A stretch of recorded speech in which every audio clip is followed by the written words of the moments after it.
Okay, now we're going to start looking at the actual advanced nursing math problems that you have. There's a handout on the blackboard that you should print out and you can kind of work along.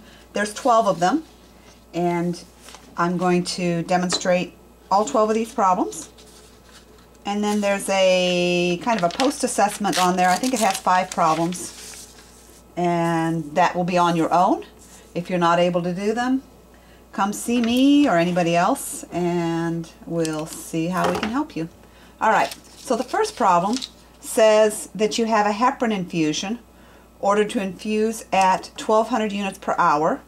You have a 250 ml bag with 25,000 units in it. Calculate the infusion rate. Calculate the infusion rate always means mils per hour, okay? Infusion rate means mils per hour. If you ever have to do something in drops per minute, it will specifically say that you do not have a pump, okay? Or it will tell you to calculate in drops per minute. So, what is desired? What is desired is 1200 units an hour. So that's your D, 1200 units per hour. That's D. What do you have? You have a 250 ml bag with 25,000 units in it. So 25,000 units per 250 mils. Okay. Now that's 25,000 units in 250 mils. That's not 250 mils in 25,000 units. Okay, so it has to be that way. So your rule of math says that you take the denominator and multiply the inverse, okay? So 250 mils over 25,000 units. Well, this is pretty easy. Look, I have mils per hour and I have my units canceling out. Sure enough, all I have to do is the straight math. 1200 units times 250 divided by 25,000 units. And you end up with 12 mils per hour. That's what you would set the pump at. Nice, huh? Now, you might look at that problem and you might go, huh, when I pulled this bag from the Pyxis and I kind of looked at it and I studied it, I have this 250 ml bag in my hand and it tells me that there's 25,000 units in the whole bag. Well, that means that every 1 mil has 100 units in it. What do you know? Well, that's kind of easy. So if I want 1200 units, I must need 12 mils. Hopefully you followed that. If I look at the bag of 250 mils with 25,000 units in that 250 mils, I can recognize that every mil will deliver 100 units. So eventually with some of these you get to kind of know your stuff. And so if I need to make an adjustment in rate, I just make it based on the knowledge that every mil gives the patient 100 units. That's only the case if this is the concentration. So, you know, the math for your purposes, you've got a desired, you have a have. This is the numerator. This is the denominator. Your 5th grade rule said multiply the numerator by the inverse of the denominator. Okay, so that's that first problem. The second problem is a little more complicated. Here we have a weight-based heparin problem. The patient weighs 160 pounds. Let's look at this problem. Give 80 units per kilogram. So for every kilo of weight this patient has, we need to give them 80 units of heparin as a bolus. That means we're just injecting it. This is an IV bolus. Then we're going to infuse a heparin drip at 20 units for every kilogram each hour. Now, you have heparin available in a vial that's 1,000 units per mil. So you got a little vial, probably a single dose, 1 ml vial, you know, looks like this.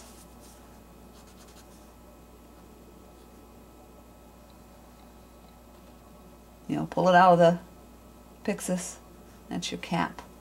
And when you look at it, it says 10,000 units in 1 ml. So it's a little bitty vial, you know. Okay, that's that. So that's your 1/2. And then you have a infusion bag, and this is a 500 ml bag. So it's twice as big as the other bag. It has the same amount of heparin in it, so it's a more dilute solution of heparin. You have 25,000 units and 500 mils for infusion. Now it asks you 3 questions. What's the bolus injection? Okay, and for the bolus injection, it tells you that you have heparin available in a vial for the bolus injection. So we're going to use this as our halve to give the bolus. And then the infusion rate. For the infusion, we're going to use this. And then it says, what if the vial was not available? And really, to further clarify that question, how would you give the bolus if you didn't have this vial? So to give the bolus without this vial, you would give the bolus using the heparin in the IV bag. Okay, so let's walk through these steps. First of all, the patient weighs 160 pounds. I need to give heparin based on the kilograms. So my desired, this is 2 problems. My desired is to give 80 units per kilogram. And what I have is 10,000 units in 1 ml. Okay? This patient weighs 160 pounds. So I'm going to multiply it. My desired is really not 80 units per kilogram. Granted, that is what's desired. That's what's ordered, okay? That's what's ordered. But what's desired is something based on his weight. So let's put his weight in the desired column. We want, he weighs 160 pounds, but I have kilograms I have to deal with. So just convert to kilograms. Kilograms on the top, right? And the conversion for that is 2.2 pounds. So now your kilograms cancel out and your pounds cancel out. And sure enough, 80 times 160 divided by 2.2 will actually get you what desired units are. Now, there's nothing wrong with not, adding that to your problem and just coming up here and saying, well, let me just convert this to kilograms. And the way I convert this to kilograms is, 160 pounds times, well, I got to think about this a minute.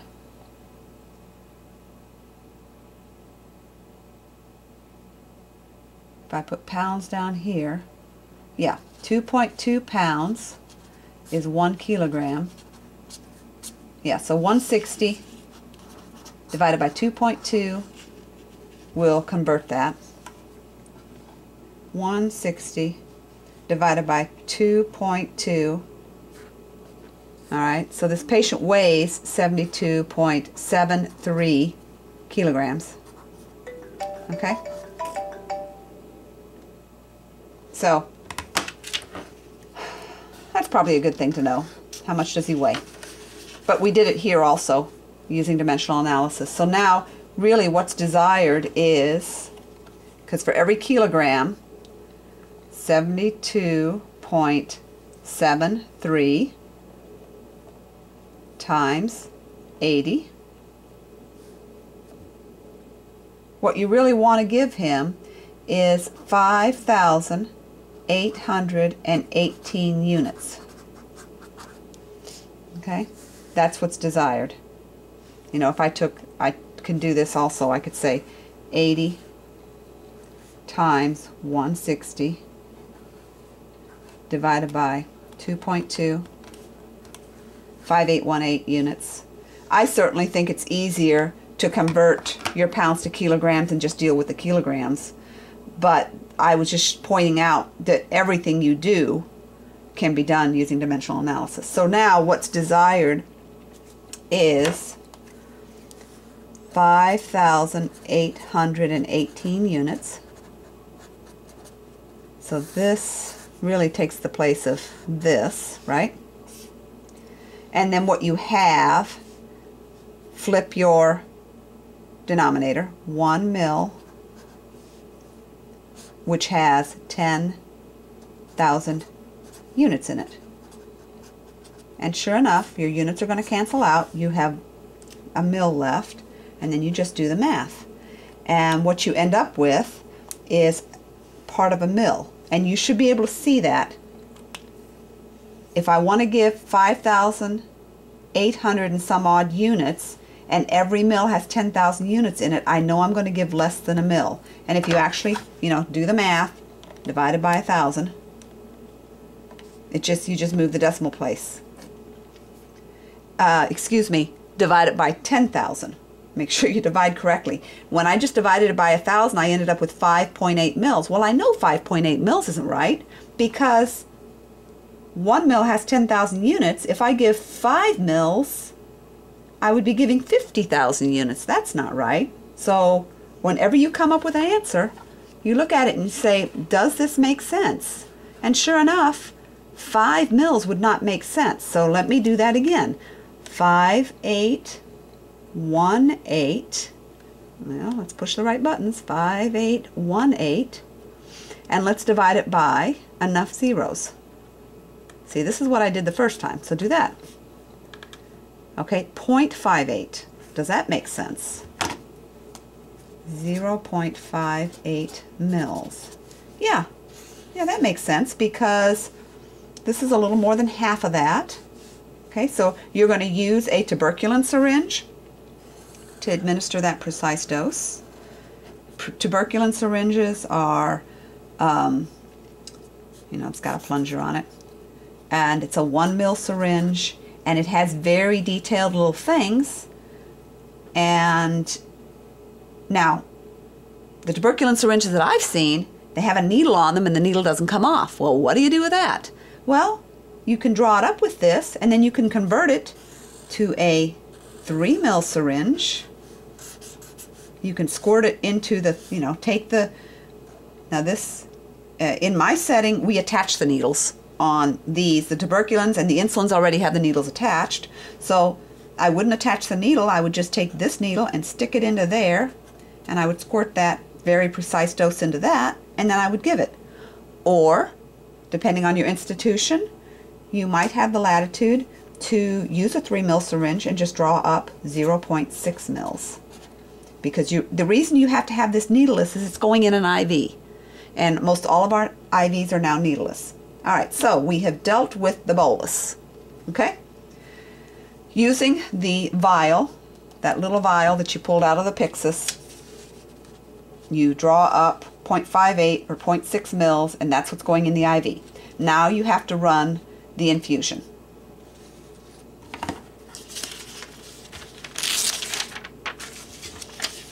The infusion.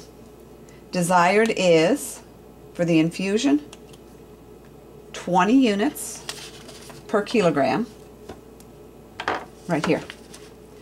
So Remembering that my patient weighs 72.73 kilograms, I need 20 units for every kilogram, so I need 20 of those. So desired is 20 times 72.73, and then my kilograms cancel out, and I just have per hour. Now I hope you see where the kilograms cancel out. Let me do it the long way in case you don't see that, all right? Let me do it the long way. So what is desired is 20 units per kilogram times 72.73 kilograms, okay? And all of this is, I don't know where to put my line. I'm going to do it like this, per hour. Well, this is still this is below a line, and this is above this line. I don't know how clear that is. Let me try this. 20 units per kilogram times 72.73 kilograms per hour. Okay, that's what you desire. So your kilograms cancel out. So then I'll have the units per hour. That's what's desired. And what I have is 25,000 units in 500 milliliters. Okay? So when these cancel out, then you have the 20 units times the patient's weight over the hour. 20 times 72.73. So as an infusion, I want to give 1,455 units. 1,455 units per hour is what's desired, and what I have, this is in the denominator, so flip it, 500 mils with 25,000 units. Shirley, look here. This is easy. You don't have to do any converting. Your units cancel, and you have mils per hour. Now just do the math. So, 1455 times 500 divided by 25,000, 29.1 mils per hour. Now the pumps will accommodate 29.1, or if not, then you would round it to 29 mils per hour. So that's the infusion rate. Remember, we were also asked, what would we do if we didn't have the vial available to give that bolus? Well, if we didn't have the vial available to give that bolus, remember that the bolus order was for 5818 units, so that the bolus is still this much. Okay, but how do we give this much without that little vial? How do we give it using the IV bag? Well, you just say that your desired is 5818 units, and what you have is the bag. You have 25,000 units in 500 mils. Okay, so flip that. 5818 units times 500 mils in 25,000 units, 500, flip that. Units cancel out, and you just do a different math problem. So that would be 5818 times 500 divided by 25,000. Okay, so 116.36 mils would be equal to this many units of heparin. So how would you actually implement that? Well, you hang your bag, you know, your 500 mil bag, and you set it at a very high rate, as high rate as the pump will allow you to go, And in the, you know, you will say, for example, you would say the rate is 999 mils per hour, if your pump lets you do that. And then under the volume to be infused, how much volume do you want to infuse at that rate? That's where you would put this in, 116.36 mils. So this would infuse very quickly, or as quickly as the pump would allow, and then it would alarm you, and then you would go in and you would change the rate to the infusion rate. Okay. The other way I suppose you could do this, although I wouldn't recommend it just because, you could literally pull 116 mils out of the bag and inject it. It's not likely that you're not going to have that little vial there. You know, this very concentrated heparin. This very concentrated heparin allows you to give the bolus by giving less than a mil of solution. If you don't have that and you have to use this, this is a much more dilute heparin solution, and so you have to give a lot more volume in order to give the same amount of medication. But it's doable. Okay, that's those two problems.